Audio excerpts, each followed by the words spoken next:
In a blowout win against the Trailblazers, the Warriors looked really fluid. They took a lot of threes, nearly half of all of their field goals, and our two new shooters, Buddy Hield and Melton, shot really well.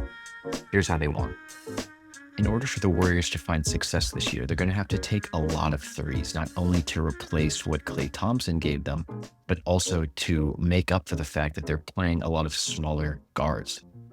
Thankfully, guys like D'Anthony Melton, Buddy Hield, and obviously Steph are willing to shoot with that freedom. In this first action, D'Anthony Melton's cutting into the paint. Kevon Looney's going to come set this screen for Buddy Hield to run up. You'll watch Buddy Hield's lightning release. He's going to have to shoot with that freedom this year in order for us to realize its potential and make up what we lost in Klay Thompson. This next play, slow-mo coming down the court.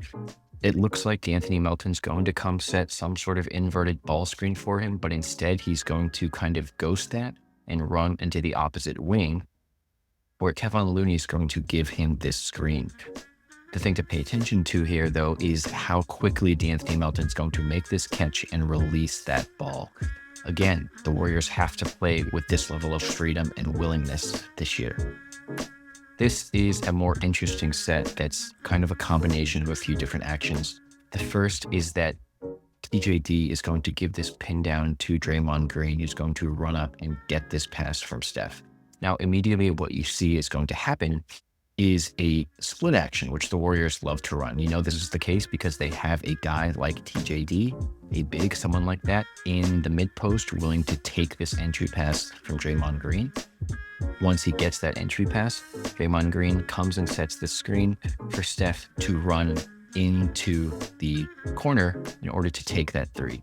Now, obviously, teams know this is going to happen. They've been playing the Warriors for years, but as we covered last year, ways the Warriors can take advantage of that is by taking advantage of how teams cover Steph.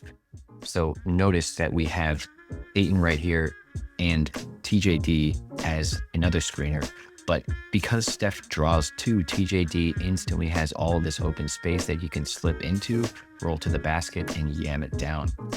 The Warriors are going to need to continue to take advantage of that without Klay Thompson, and Steph still gives them that advantage.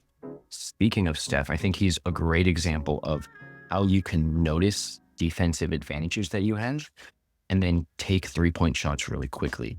Now, this one's pretty simple. Notice that DeAndre Ayton is playing in a pretty deep drop here. That's obviously not ideal against Steph Curry. And when Steph notices this, especially after coming off of this screen by TJD, he's pretty much just going to instantly shoot it, even as Kamara tries to make that contest. Again, the Warriors have to play. Other shooters like D'Anthony Melton, Buddy Hield, Moody have to play with that level of freedom and willingness to shoot. This is another great example of Buddy Hield just taking a quick shot. Again, the Warriors have to play like this, and it's really good to see that they were playing with such freedom in Game 1.